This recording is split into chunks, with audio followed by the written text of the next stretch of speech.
বিজেপির পক্ষ থেকে একটা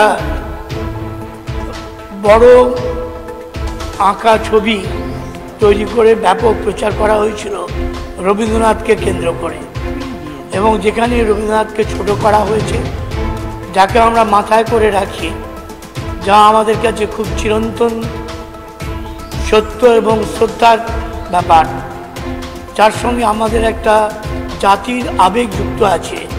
সেই রবীন্দ্রনাথকে আগে একজন নেতার ছবি, তারপরে রবীন্দ্রনাথের ছবি, এবং তারপর আরেকজনের ছবি।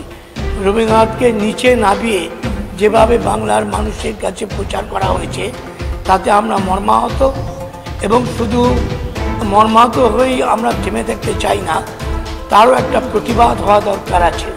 কারণ মাঝে মাঝে এই ধরনের, কখনো ঈশ্বরচন্দ্র বিদ্যাসাগরকে নিয়ে তখন তার মূর্তি ভেঙে দিয়ে, কখনো আরেকজনকে, আবার এখন রবীন্দ্রনাথকে ছোট করার চেষ্টা করা হয়েছে।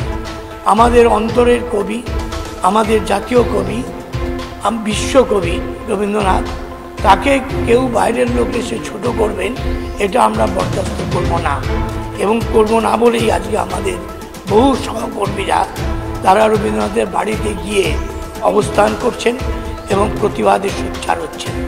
এর উদ্দেশ্য একটাই, সেটা হলো বাংলার মানুষ জানুক এবং ভারতবর্ষের মানুষ জানুক যে রবীন্দ্রনাথকে যারা চেনেন না, তারা পশ্চিমবাংলা দখল করতে চায়, এবং রবীন্দ্রনাথকে ছোট করে রবীন্দ্রনাথের রাজ্যকে তারা